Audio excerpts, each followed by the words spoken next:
Welcome to EconTalk, part of the Library of Economics and Liberty. I'm your host, Russ Roberts of Stanford University's Hoover Institution. Our website is econtalk.org, where you can subscribe, comment on this podcast, and find links and other information related to today's conversation.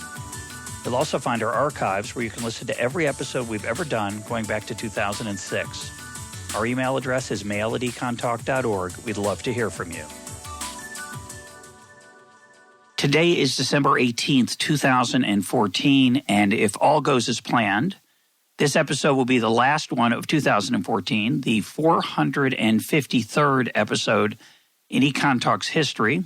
All of the previous episodes are available in our archive and can be downloaded at iTunes as well. I'll soon be announcing the opportunity to vote for your favorite episodes of 2014. You'll be able to do that online. So listen in and follow me on Twitter at EconTalker or watch our Facebook page. My guest today is James Tooley, professor of education at Newcastle University. He is the author of The Beautiful Tree, a personal journey into how the world's poor are educating themselves. James, welcome to EconTalk. Thank you for having me. So this is an extraordinary book. I really enjoyed reading it. It's a great personal story of how you came to discover private schooling in very poor countries, and it has a lot of economics sprinkled throughout, along with the excitement of the detective mission, the discovery process you were on. So let's start with telling us how you discovered private schools for the poor. How did this come to pass? Because a lot of people believed, and I'm sure still believe, that they don't exist, that they're impossible. So how'd you stumble on them? Yes. So I was in Hyderabad in south central India. I was there on doing consultancy work for the International Finance Corporation, the private arm of the World Bank. I was looking at elite private education for the middle classes and the rich, because I'd become an expert in private education. That was my area of research. I was dissatisfied with this, because for whatever reason, I was drawn to serving the poor. This is what I felt my life should be about. And here I was looking at private education for the rich. So on a day off from my consultancy, I wandered down into the slums of the old city. And sure enough, I had a hunch about what I might find. And I found a private school, a school charging in those days the equivalent of $1 per month, serving a couple of hundred children. And I met these people, and then I wandered down another alleyway and found another school, and soon I was in contact with a federation of 500 of these low-cost private schools in these poor, largely Muslim areas of the old city of Hyderabad. It was an amazing finding for me, because suddenly the two parts of my life came together. I could work concerning the poor, low-income families, and I could be exploring private education too. But more than that, this seemed very exciting. Poor people were using private schools. Why? Why has no one told me about this? What's going on here? And so began a really exciting time in my life. And they were paying when there was there a public school that was free of charge that they could go to if they wanted? Yes. No, in India, not only are there public schools, they call them government schools there, not only are there public schools that are free of charge, they typically provide free lunch, free uniforms. So there's not even many, or not excessive overhead charges as well. But these poor parents, and those schools are there in the poor areas. They're everywhere. These public schools. So why were poor parents making this decision? Well, I spoke to some poor parents on that very first visit, and I've been reinforced many times since. A typical phrase would be, in the public schools, our children are abandoned. The teachers don't turn up, or if they do turn up, they don't teach, or they don't teach, they don't particularly teach very enthusiastically, and with much commitment. The children are typically left to their own devices. On that very first visit, I went to see one of these public schools, and there were 130 kids seated on the floor of a classroom, mosquitoes everywhere, bright-eyed, keen young children wanting to learn, but their teachers weren't there. They were all pushed together in this one classroom. And that really made me realize there's something exciting going on here. There's something worth exploring further, something that the world needs to know about, the private sector alternative. And you found this over and over and over again in poor countries. And I'd like you to just give us a quick overview of some of the places that you discovered this phenomenon happening. And despite the fact that in every case, it seems, knowledgeable experts told you they didn't exist because poor people couldn't afford them, and they would never, no one would ever choose to do that, and they don't exist, so you're wasting your time, and yet you found them. Where did you find them? Yeah, it was extraordinary, as you say. And this is still the case today when I go to new countries. People say these private schools don't exist. In our country, private schools are for the rich or the middle classes. So I went on a journey funded by the John Templeton Foundation, who had trust in what I was saying, that they might exist, and we found them in Ghana, in Kenya, Nigeria, Zimbabwe, Somaliland at least, then across to several parts of India, not just Muslim Hyderabad, and then even in rural China, in the remote mountains where perhaps the most extraordinary low-cost private schools up in these remote mountains, because the public schools are too far away. Not that they're, in that case, the public schools are not so bad. They're just too far away. So that was my first sort of foray, and that's all described in The Beautiful Tree. And since then, I've been looking in perhaps even more difficult places. Sierra Leone, Liberia, very much in the news now, of course, with the Ebola virus, very much on my radar because of huge numbers of low-cost private schools in the slums and poor areas. South Sudan to even northern Nigeria.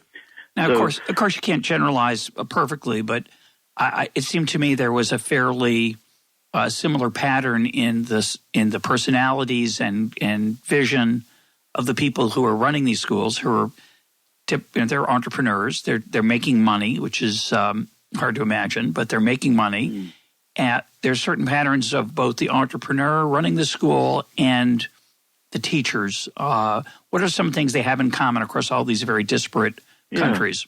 Yeah, and you're right to remark on that, because it was quite remarkable that wherever you went into poor countries, whether they were in South Asia or across in sub-Saharan Africa, there were tremendous similarities between the entrepreneurs and the teachers. So the entrepreneurs, three sorts really. One would be a mother who maybe starts what to do with her own young children, so she brings together a street full of young children for a kindergarten, and then the parents say, well, why can't you stay on, it's not so different in grade 1, why can't they stay with you? And so a school starts from the bottom up.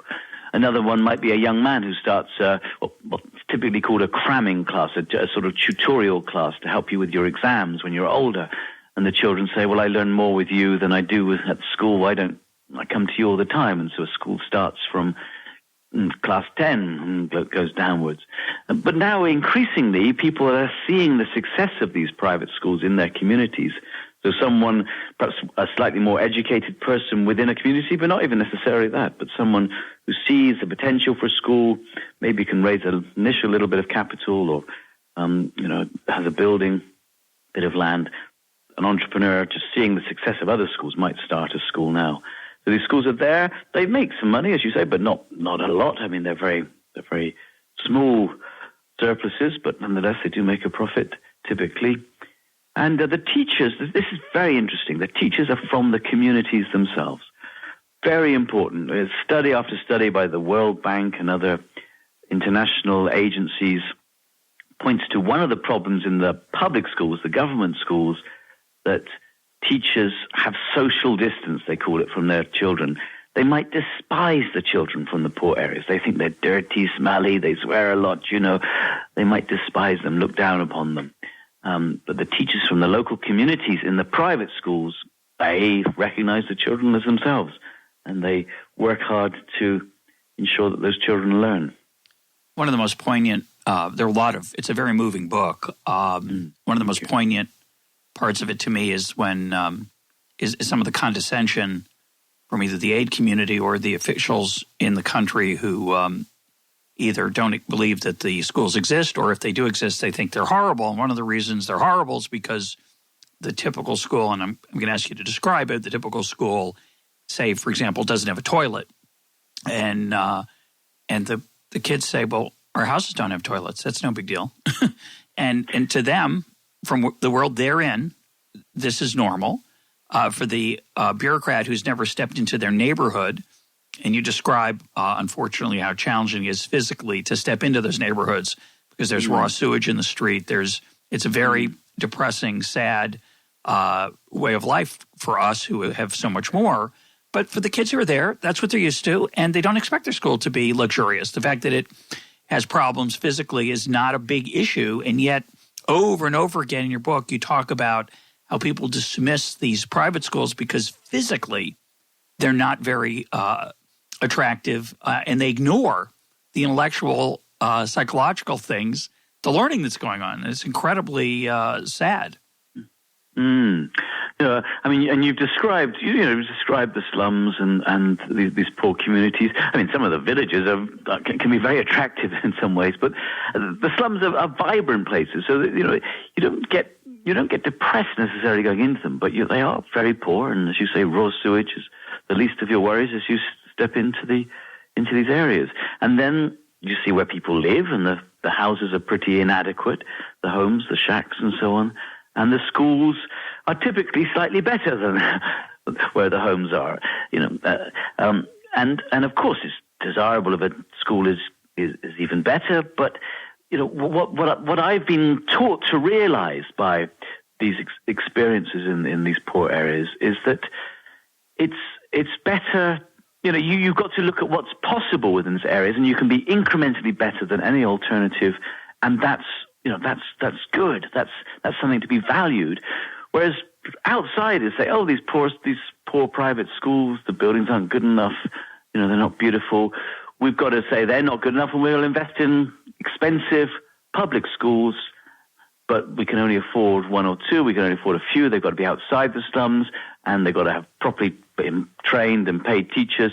And soon you've got a model where no one really cares for the children in these schools, in the public schools. So it's a sort of organic model in the slums themselves, and it works. This is the absolute key. You'll probably come on to that. So let me leave that to you. But just as this despising issue. One of the stories that happened to me recently, I'll never forget. I was in a fishing village in a poor part of Gujarat, on the Pakistan-Indian border, but on the Indian side. And one of the fathers, I was talking to the villagers, the fishermen and the fishmongers, about the inadequate public school in their midst. They thought it was terrible. Their children weren't learning anything. The teachers were exhibiting all that social distance coming from outside and not caring for the children. And one of the fathers was so angry about his daughter not learning anything that he went to complain to the government school. And the teachers saw him coming, heard him. You can see him through their eyes. They saw a dirty, smelly, illiterate fisherman. They called the police, and they had him arrested, and he had to suffer through the Indian legal system because he'd gone to say, it's not good enough, you're not turning up, or you're turning up late for my daughter's class, she's not learning anything. Now that story is just horrific about what goes on in the public schools, but nonetheless, it's not a bad news story because entrepreneurs in those communities themselves are setting up these private schools, and they are doing better. So one of the reactions that you get from development, quote, experts or from government officials is that, well, these schools can't be helping the poor because they're for profit. And what's your response to that? They're not for the poor. I mean, the public schools are for the poor because they're not making a profit. But the private schools are for profit, so they're not for the poor. Yeah, and incidentally, so some of the private schools might be non-profit, so they might be run by churches and mosques and NGOs. So, but there's certainly many of them are for profit. They're run by proprietors, and that brings them an income. I'd say two things to those people. First of all, we've done a lot of calculations now to show the affordability of these low-cost private schools. We've got a very neat way of doing it, and what we do is we take a family on the poverty line or even below the poverty line, and show that many of these low-cost private schools are affordable to them, even if they're sending all their children to them, as long as they're not spending more than 10% of their family income. So that, they are affordable. That's the first thing. Secondly, many of these private schools also offer scholarships, discounts for large families, for very poor people. So they have flexibility themselves. They have flexibility about payment terms. They have flexibility about whether you've got to wear a uniform or not if you're too poor. And then the third thing is, if they make a profit, well, what does that mean? Well, what that means in practice is that the entrepreneur keeps keenly aware of what the teachers are doing. Are they turning up? Well, if they're not, then obviously his profits are going to suffer. So he makes sure his teachers are there. Are the children learning? Are the children doing their homework? Are the children doing the assessments? If they're not, the parents will realize that and see at better schools where these things are happening. They will take their children elsewhere. So all these things... Profit, what does it mean? Well, it's not a dirty word. It means accountability. It means checking up on teachers, making sure they turn up. It means accountability to parents, making sure that the children are learning. So I say to people who say profit's a bad thing, I say forget it. It's not a dirty word. It means high standards are kept. High standards are ensured because it keeps people on their toes. Your training is not in economics, is that correct? I was a mathematician and philosopher as an undergraduate, and then I've dabbled in economics and political economy and so on. But yeah, I wouldn't call myself an economist. No, not because what I love about the book, and it just screams out.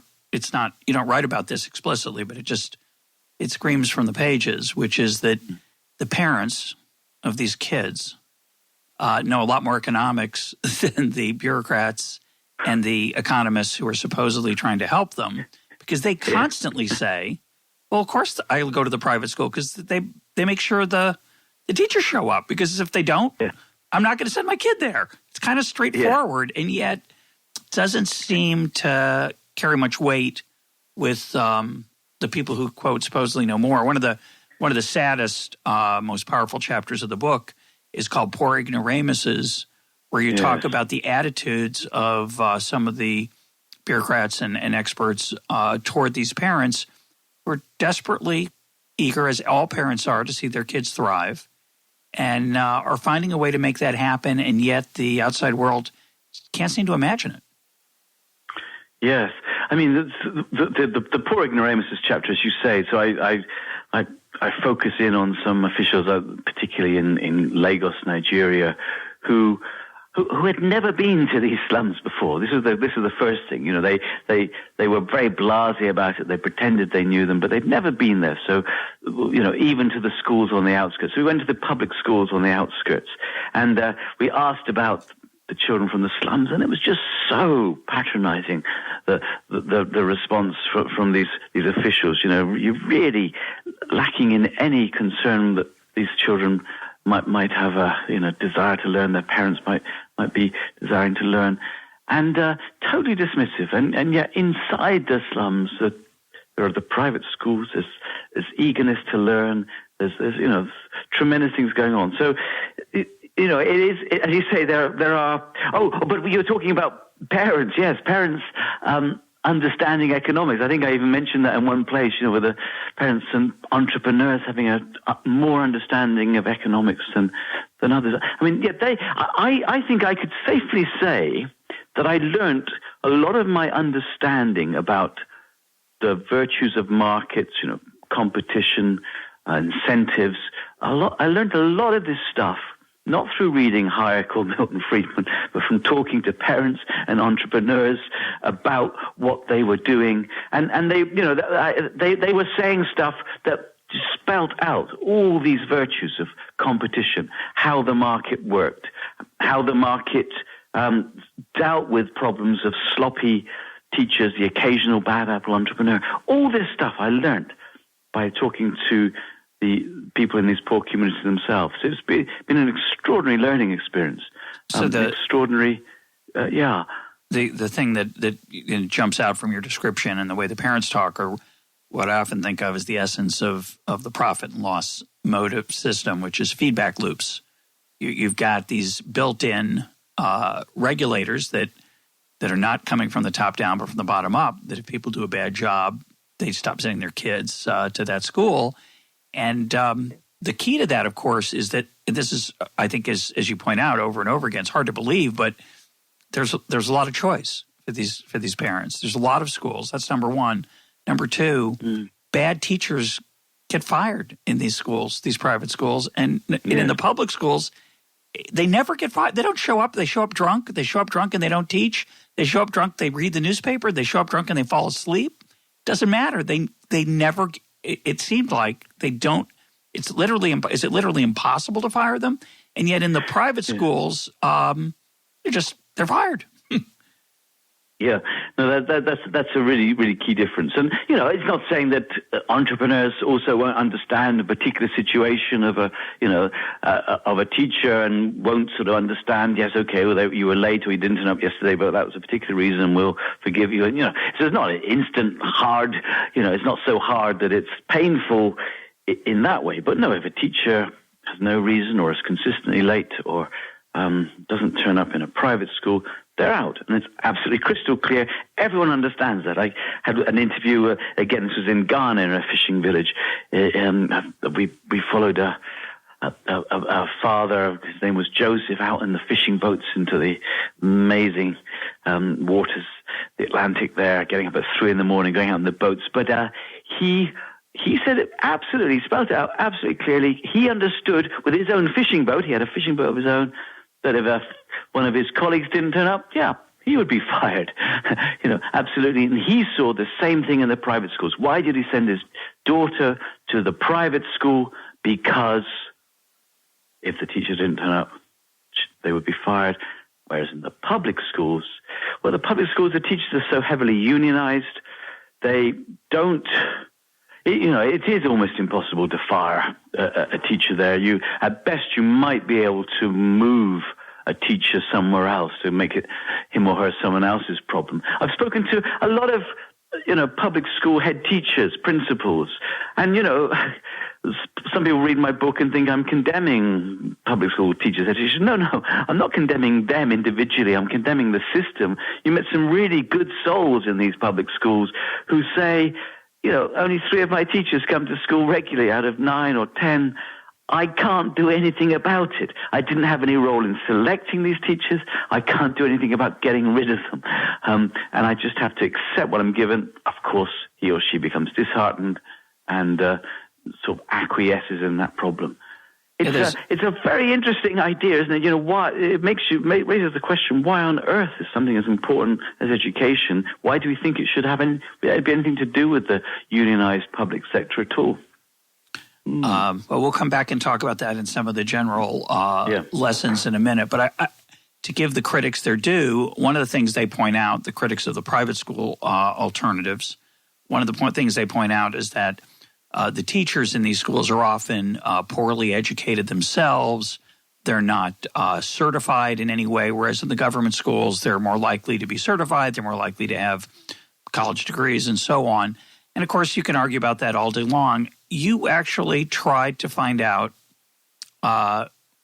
whether these kids were learning anything. And I want you to talk about, and just as a quick point, you had many, many helpers in this project. Obviously, you had many researchers who fanned out. You tried to – the first thing you did, it was an incredible achievement, is you just got a census of how many kids are in these schools. So before we talk about the testing, why don't you talk a little bit about how you achieved the census of just counting and what you found out from those censuses? Yeah, I mean, so that those initial visits I told you about going to Hyderabad, it seemed, there were so many children in these private schools, but I wanted to get some firm numbers. So typically I would link with a local university or NGO, non-government organization, and select a team leader. We would then select 30 to 50 researchers. We would train them. We would train them in gaining access to schools, in going to hunting schools, in never giving up in areas. And then we would send them into all the poor areas that were in our census area, and they would just go and find these schools, and we would check up on them. We would follow. We would do random checks and have supervisors doing this, and it was a thoroughly rewarding experience, because the extraordinary thing we found out.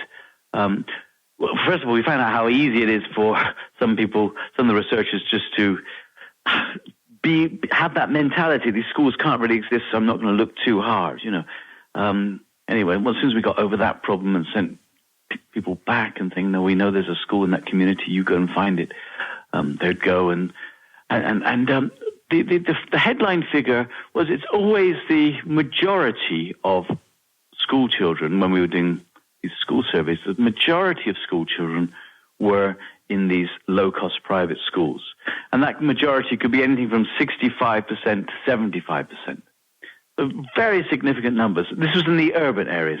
In the rural areas we looked at, it was typically around 30%. So, this is not some minority pursuit. It's not a novelty item. It's not like, wow, we found a school. Exactly. There's a school where kids are paying. Yeah. People dismissed it in the first place, saying, oh, you might have found one or two little private schools in the slums of Hyderabad, but it's only in Hyderabad, it's only one or two schools. No, absolutely not. It's a majority of children are doing this, and it's majority doing it. We do further studies, and so Liberia's been in the news very much in America recently because of the tragedy of Ebola. We went to those poorest slums. So West Point is one you've probably seen on the TV, where the government quarantined the whole slum because of Ebola. There are, in those slums, 71% of the children go to private schools, 71%.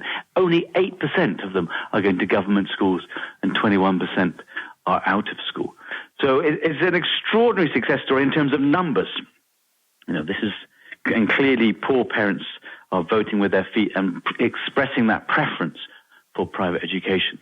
But you asked, how well are they doing? So we've tested around 35,000 children now in these different communities around the world. We've tested them in mathematics, English, and usually one other subject.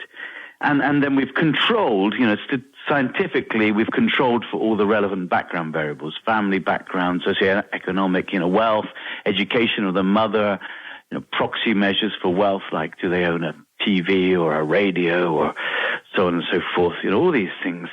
And we've been able to show quite categorically that the children in the private schools outperform those in the government schools, after controlling for all those effects. So it's not just that they're brighter, slightly wealthier children in the private schools. No, we control for that. And these children, they do better in the government schools. So that's the answer to the critics. You started the same by saying the critics say that in the private schools, the teachers are not trained. The teachers are poorly qualified. Whereas in the government schools, they're well trained. They're well qualified. And the answer to that is, well, they don't manage the achievement. They don't manage to push that qualification, that certification, into real achievement for the children. The private school teachers, however poorly trained they are, they do. And that's why these private schools are so successful. So two responses to that. One is, it's nice to control for whatever you were able to get information about, but there are a lot of things that are hard to control for that are unobservable, such as drive, passion, commitment, stamina, love. Those don't answer easily onto a form, and so there's probably differences between families that choose to send their kids to private schools. And moreover, given the horrific numbers of attendance and downtime where nothing's happening in the public schools, based on your stories, of course, you may have your own biases. You probably do. We all do. And it's not surprising to me that it appears that the private schools do better. The question would be, I think, from the critics would be, okay, so they do better, and they do a lot better in your numbers. But again, I'm not so surprised if your stories are accurate. I'm not surprised because there's so little true education, it sounds like, going on in the public schools. It's a very low bar to clear. So the question then would be, since so much of public policy, unfortunately, is about the perfect. So what should we be striving for? So the the critics of your worldview or my worldview say things like, well, perhaps in the slums of India, the private schools are doing better than the public schools, but they're not doing very well. And we should still be trying. We just have to make the public schools better. We have to give them more money. They need better teachers. Whatever. We hear this story over and over again in the United States. It's not just a problem in poor countries. It's just, okay, so we're not doing very well, but we just need to do better. And, of course, my view, and it sounds like probably your view as well, better's unlikely in the current world of human nature where incentives aren't in place, and I rather count on these feedback loops of profit, and a private system I think will do better no matter what. But the next question would be, okay, so they do better, but how well do they do? I mean, when you say they do better, what kind of achievement is possible for these kids in these ramshackle schools with no books, perhaps, limited physical facilities? So they're better than the public schools. But how good are they? Can they read and write? Can they do math? What kind of test did you administer? Okay, so it showed that the private's better than the public. How good is it? Yeah, I think these are very good points, and this really comes down to sort of the nitty gritty of it all. So we were testing in terms of reading and writing and basic numeracy and more advanced mathematics, and the children were doing better in the government schools, but you could still say they're not doing good enough. And I mean, one answer to that is to say, I mean, first of all, compared to what? So compared to the government schools, this is the best option. And if you're a poor parent and you've got to look at your available options, what are we striving for? Well, we can think about what we're striving for, but if you're a poor parent, you've got to think about what's available now. And these are definitely the best option. They're affordable, and they, make your child more literate and more numerate, and therefore more likely to get a job or go on to further education. So that's it. But secondly, you can say, okay, from outside, we're striving for betterness. We want the children in Liberia or Ghana or India to be doing better than this. So you've got to look at where is it possible to improve what's going on. And most people say, well, we'll put all our efforts into improving the public system. We'll throw money at it, we'll throw trainers and consultants and all the rest of it, and we'll try and improve that. But unfortunately, there's no incentive to improve in the public system. We've talked about the level of the school, the head teacher, the principal doesn't employ the teachers, doesn't have any say in who's there and can't control them. And all the way through, there's no incentives for improvements to come down to the school level and really, hit the children. In the private sector, however, the incentives are all at least pointing in the right direction. There is competition. As you said, quite extraordinary. You can go down, one alleyway in a slum and see 6 or 7 of these private schools. If one of them is doing better than others because it's found a good way of teaching reading, it's maybe using phonics or some good way of teaching reading, parents will soon cotton on to that. That school will get more kids. That school will get, slightly more profit. And then the other schools will say, oh, well, he's clearly doing good there in his school, improving the learning in the reading. Well, let's copy his method. Let's learn. Let's go and see what he's doing, and we'll do it ourselves. So competition will bring about those improvements. And then from outside, I'm acutely aware, I don't like this idea of being an outsider going in and saying, we know what to do, follow us. But I'm very sensitive, and I've mentioned this in the beautiful tree, don't I? I'm very sensitive. People came to me and said, we know we can do better. Can you help us? So I've been doing a bit of this, trying to, in 2 ways, form associations of these low-cost private schools, and then bring in teacher training, bring in different ideas on improving literacy and numeracy, and then seeing how we can help the schools together. And as I said, the incentives are there to improve. I've also done this thing of creating co-creating a couple of chains of these private schools, where the idea there is if we bring schools together, we can afford to invest in teacher training, curriculum development, assessment in a way that an individual standalone school cannot. So the point is, you know, the critics, we can probably concede to the critics these private schools are not good enough. They're better than the alternative, the government schools. They're not good enough. But where is the incentive going? Where are the incentives best? They are best in the private schools. And, that system can improve in a way the government school cannot improve and will not improve. Well, I want to challenge that, but before I do it, can you give us some flavor of the actual test that you administer? Let's say on math. Is there any easy way for us to understand what level of competence we're talking about here that you were trying to assess? We adapted things like the GMAT, the GMAID, and tests that were used. We've looked at some of the TIMSS questions. These are international assessments, but I'm not going to be able to tell you. I'm not going to be able to tell you off the top of my head, how these children were doing compared to international norms and so on. I'm afraid I haven't got that information. That'd be an interesting thing to look at. But let me. Yeah, but we can say, I think with some confidence, that these children are not performing as well as they would do, say, in Korea or Finland. Yeah. Yeah. Okay. So let me go back to your other point, though, which is this issue of where's the most potential for improvement. So my first impulse is to agree with you. So, but let me push back and give you a different scenario. So when I look at the failures of the U.S.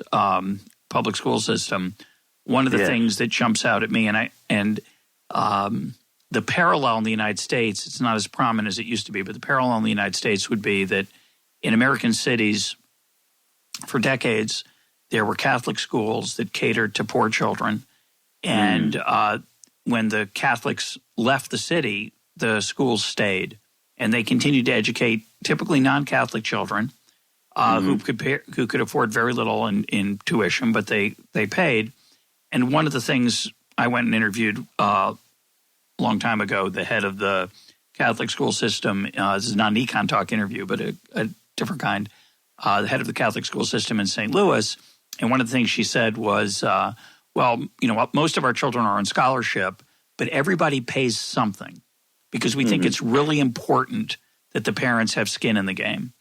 That's not the expression she used, but that's the way I like to think about it. And it seems to me that one of the problems with the American school system is we give it away. It's not literally free. The parents pay indirectly through other means, but but there's no out-of-pocket cost whether if you send your kid to school or not. And I think that's a terrible, terrible mistake.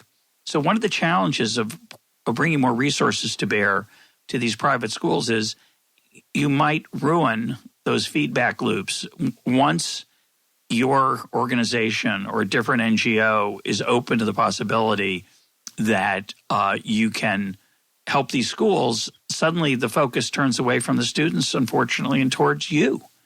And so what are your thoughts on that? Obviously, you give some great examples in the book of how very small amounts of money could have made big differences in terms of, and even a loan, forget giving money away. But it seems to me that giving money away is part of the problem. And it's hard to not clear that that's going to make things better. No, I do agree with you, and it's a real dilemma. But you can do things, I think, that can go with the grain of those incentives. But absolutely, first of all, you've got to totally accept that the reason why these schools are better, why is that accountability there? It's a feedback loop, as you put it. That's so important, and it's the fact that people have skin in the game. They are paying.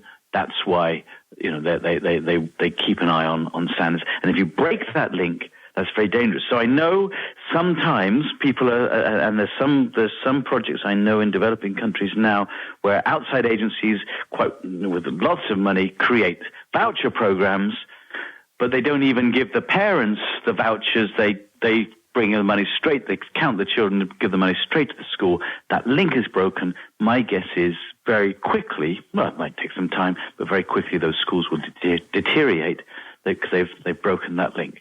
But what I was talking about was slightly different.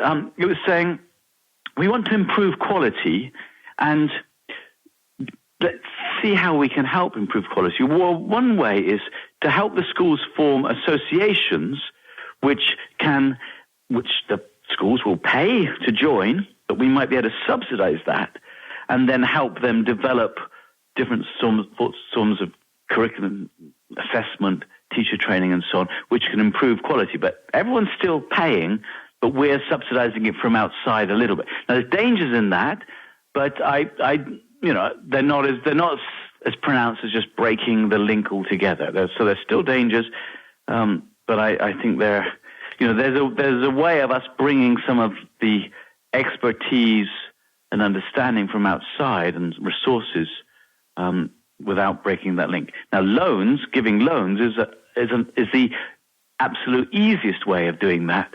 And that's what I've been encouraging. I encourage it in the Beautiful Tree. I started a few projects. I've encouraged, since the Beautiful Tree, lots of people have got into this space.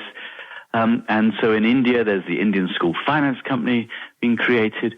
In Africa, you've got Edify working, which is just doing that. It's saying, okay, schools, your greatest need is capital to improve, to build toilets, to improve that roof, to invest in computers or, better facilities, to attract market share. You'll attract market share so you'll be able to pay back the loan. And so we'll just give you loans. And that actually is the purest way of helping these schools because it doesn't break any of those links that we've been talking about. Yeah, but I absolutely agree with you. It's a real problem. And, it sounds too hard-headed sometimes to say, oh, well, we can't go and interfere. But you can't go and interfere. The market is a very fragile flower. You can't interfere with that mechanism. Yeah, my motto as an economist is the physician's motto. First, do no harm. And I think, the biggest harm we've done to the poor people of the world is in some of it, of course, well-intentioned, but we've said, well, what they really need is schooling. And since free is good because free means more people will do it, the key to the future of poverty, to ending poverty in the poorest parts of the world is free education. And that sounds great. But what I think, your book really has two lessons. One is the power of individuals to take charge of their own lives. The other is the dangers of trying to help people in ways that aren't helpful, even if they're well-intentioned. So we'll come to some general policy issues in a minute. Before we do, I want to push back on one point you made and get your reaction, which is you said, well, if there's a school that's doing a better job teaching reading, it'll attract more parents, and then the kids, the other schools will try to find out why that's what's working, and that'll help encourage them to improve. A lot of people would argue, well, and they argue this all the time in the United States about all kinds of things. It's not just about the parents of the poor. They say, well, parents can't assess this. This requires an expert because parents, I assume many of these parents are illiterate themselves. They did not go to school. In the rural areas, they're peasant farmers, as you point out. In some of these other areas, they're fishermen. They're running very small businesses that don't require reading and writing and math. So they're not – a lot of people say they can't judge whether these schools are any good, and they don't have they're going to be taken advantage of. What is your response to that? Yes, well, they can judge. It's far too convenient for the experts like me to say only the experts can judge. So poor illiterate parents who can't speak English can judge whether a school is teaching English by listening to the children talk. You can get a sense. These children clearly are, on the street, these children are clearly conversing better in this language I don't understand. You can see that happening, whereas my kid who's going to the other school is not doing very well. This school is clearly better. Or you can see how they write. If you can't understand what they're writing, you can get a sense if they're doing it with confidence and with ease and so on. So there's simple proxy measures like that you can check. You can make sure if the teacher is checking the exercises in the book. You can make sure the teacher is setting homework and the children have their homework followed up. You can make sure there's frequent assessments and follow-up from those assessments. So all these things parents do, even if they're illiterate, even if they're they can't even speak English, and English is a language that's going on in the school. They can see what's going on there. So there are ways of doing it, and then of course you can see finally how well children do from that school. Whether you can see immediately whether they're well behaved. There's more to schooling and education than just grades and exams. You want children to be well behaved, to be disciplined, to be respectful, to have character. You can assess those things quite well, and you can assess all these things in the round. You can see, okay, this school, yes, the kids are coming out of here. They seem to be better at reading. They seem writing. They seem to be better at conversing in English. They're better behaved. They go on to better jobs or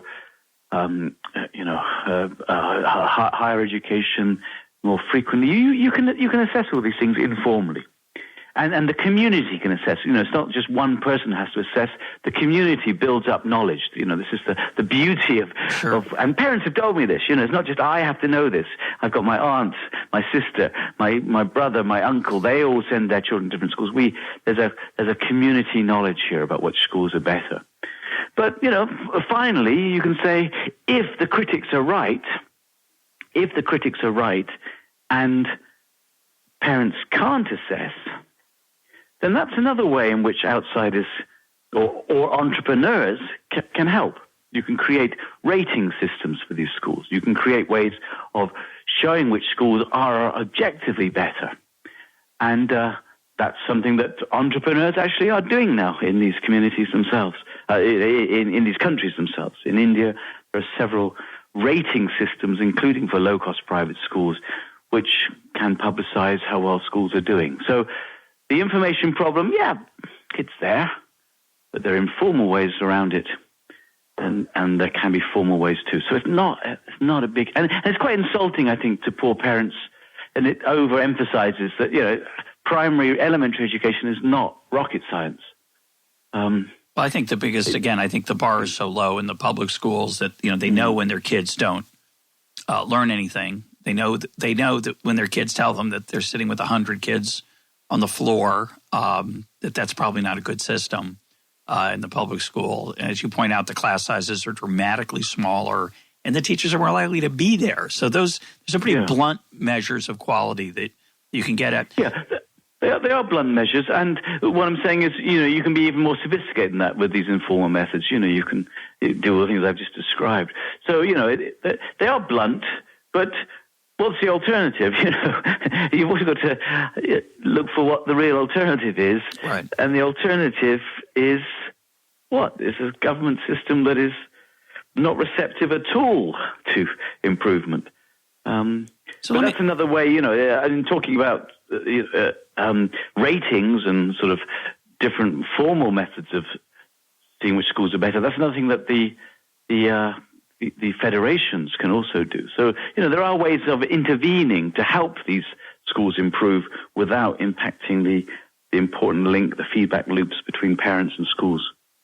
So in that answer, you mentioned something that I want to come to, which is, I think, a big challenge. And if you're not looking at it, I hope you or someone else will, which is what's happening to these kids when they grow up?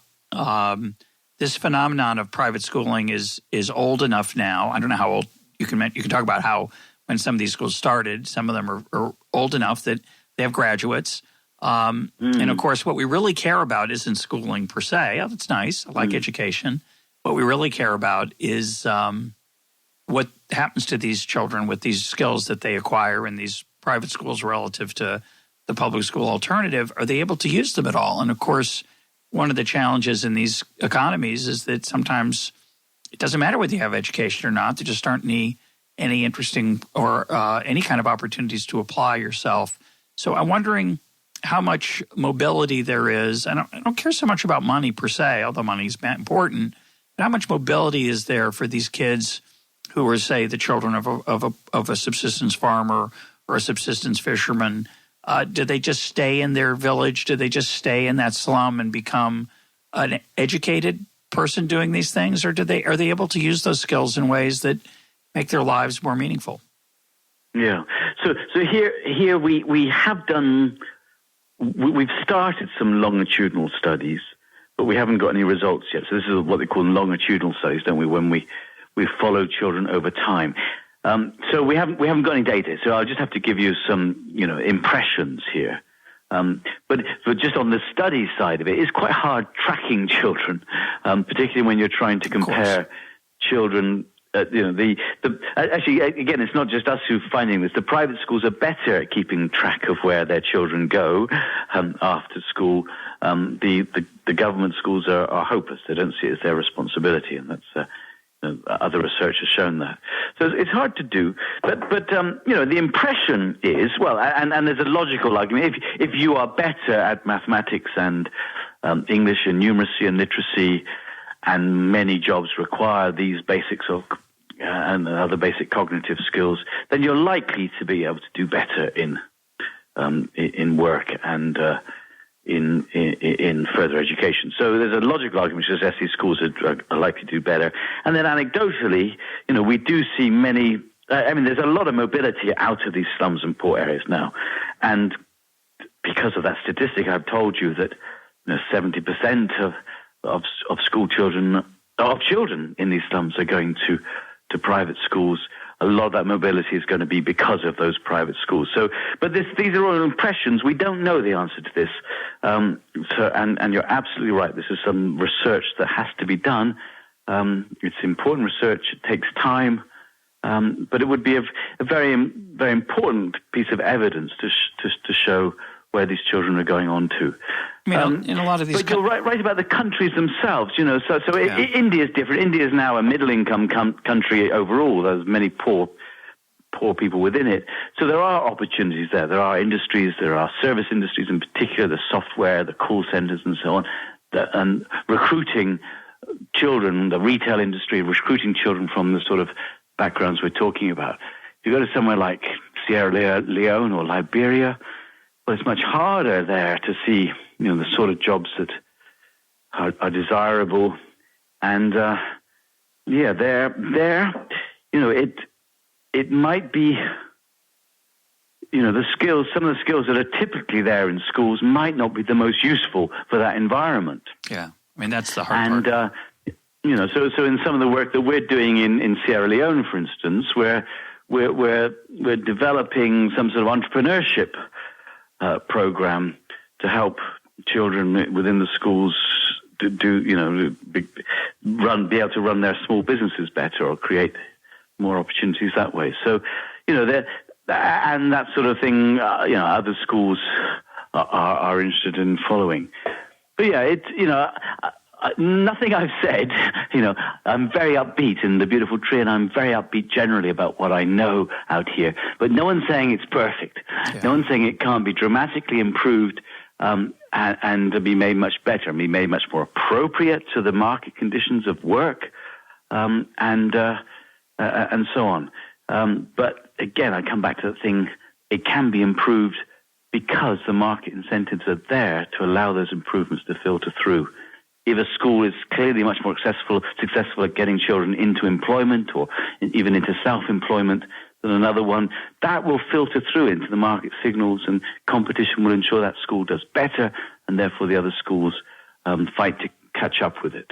Yeah, well, it isn't obvious that these private schools should teach what the public schools are teaching. It isn't obvious that they should teach what we teach our children. There is the big problem. And that's a sort of area that actually, I would still say it's a remaining problem. You're absolutely right. If you're a private school entrepreneur setting out in this market without any other constraints, you might be very open to exploring, what do the children really need, where are they going, and so on. Unfortunately, in all the countries that I'm working in, there is a national curriculum and national end-of-school testing.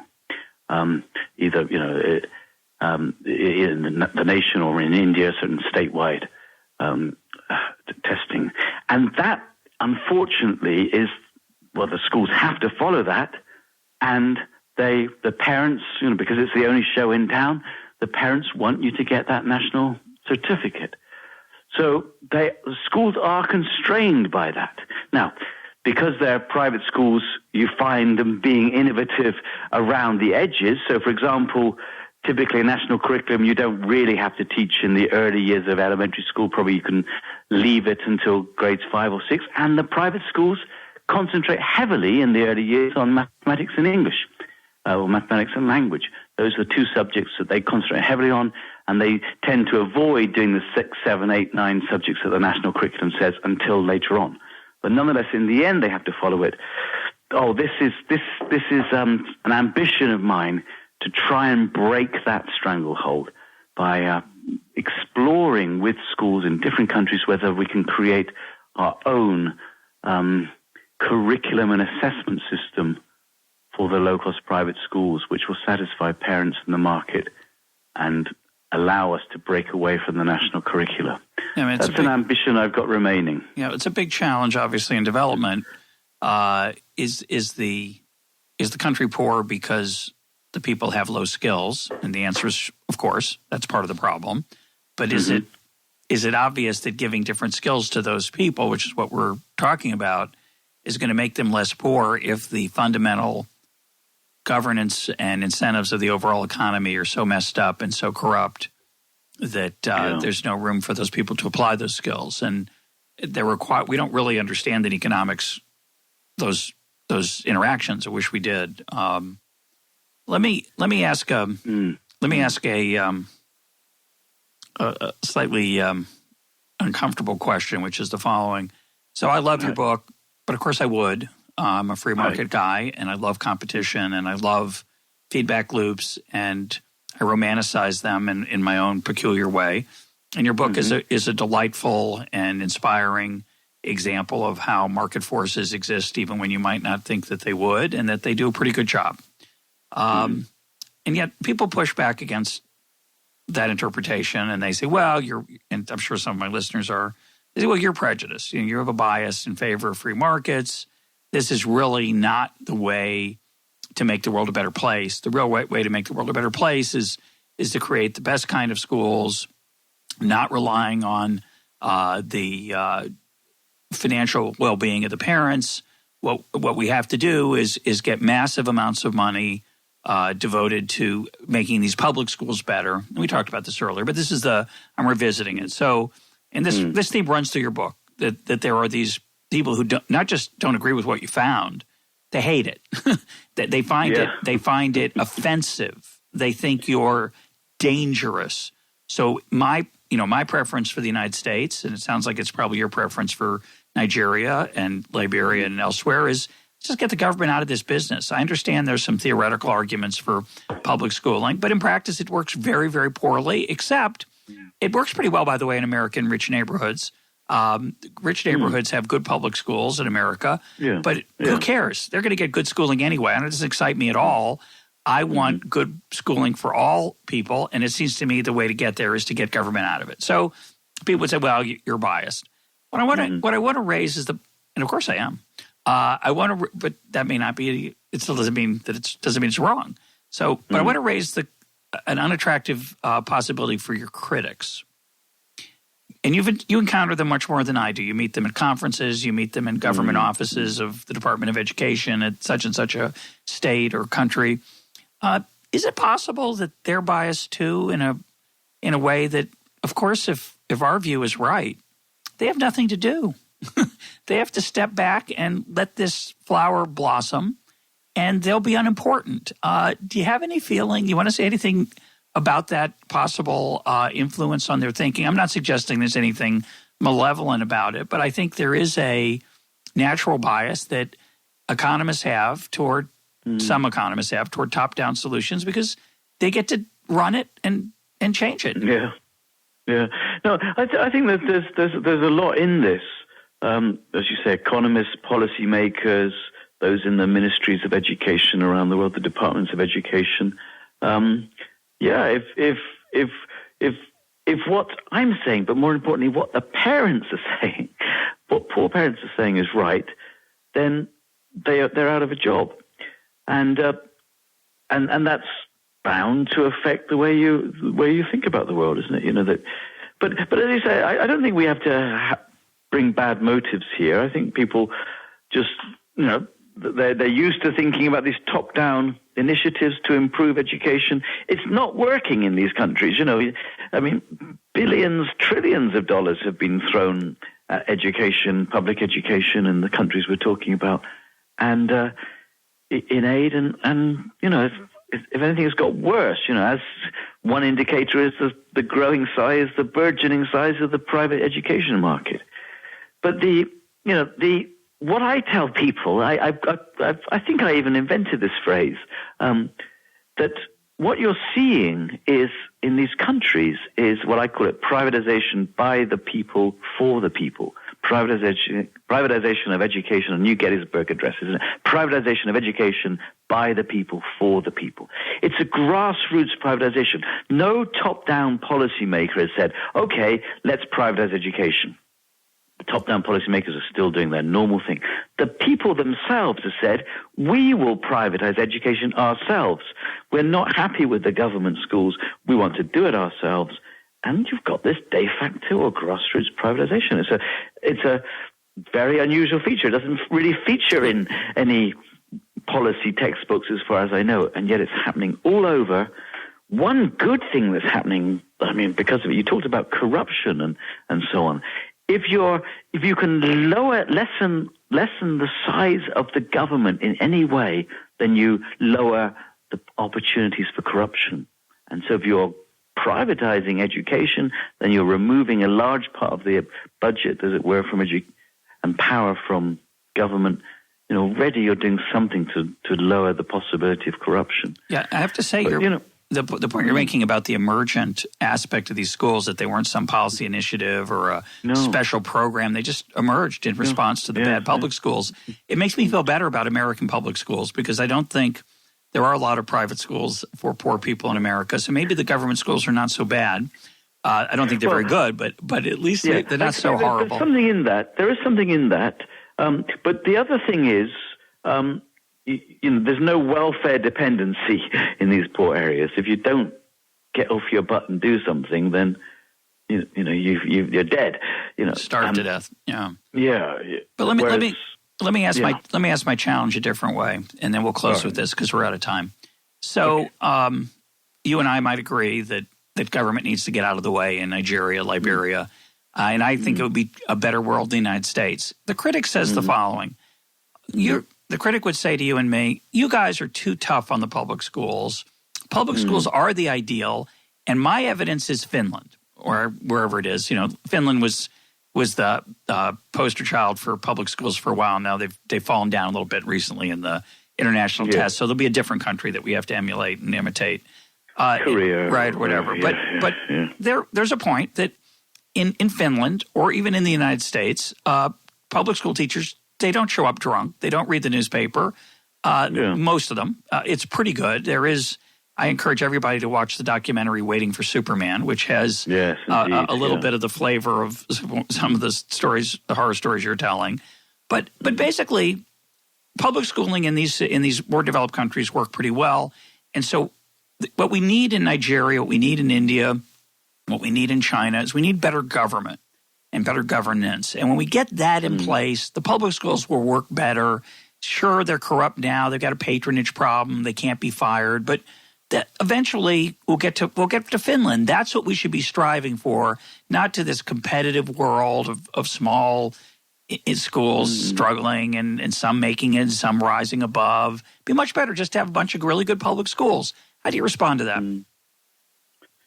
Well, I'm about the situation. I have two responses. So one is, probably you could have said the same thing. Certainly in England, you probably could have said the same thing about the telephone system in England. It was perfectly acceptable, and when the government ran the whole show, it was okay. You had to wait a while to get a phone done, but generally you got connected, and it was, you could say exactly the sort of description used about the public schools. You could say, yeah, it was fine, the telephone system, and yet it was fine given what a nationalized system could achieve But as soon as you privatize telephones, well, you bring in all these new possibilities of ways of doing things. And, no one now would want to leave behind not many people would want to leave behind the wealth of opportunities for communication that you've got through a privatized system and go back to that rather dull nationalized telephone system. So I'm wondering whether, yes, you might have a pretty good system in Finland, pretty boring but solid, it's okay, but could a privatized system do something really remarkable with education and really get us thinking with, much bigger parts of our brains, being able to do so much better than the nationalized system. So that's the sort of, that's the more philosophical, starry-eyed answer to your question. And then the very pragmatic answer to your question, given the countries we're in, I would love to see better public schools in India and Nigeria. I would love to see better government and governance in those countries.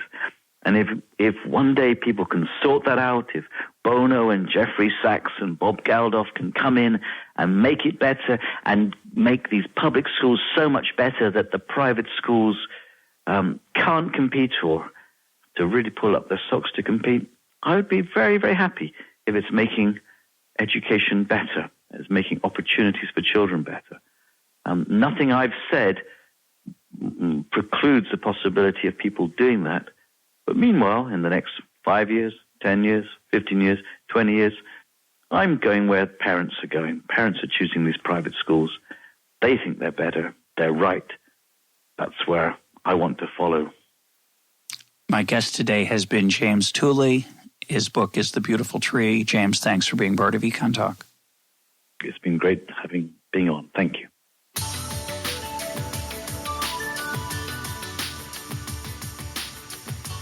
This is EconTalk, part of the Library of Economics and Liberty. For more EconTalk, go to econtalk.org, where you can also comment on today's podcast and find links and readings related to today's conversation. The sound engineer for EconTalk is Rich Goyette. I'm your host, Russ Roberts. Thanks for listening. Talk to you on Monday.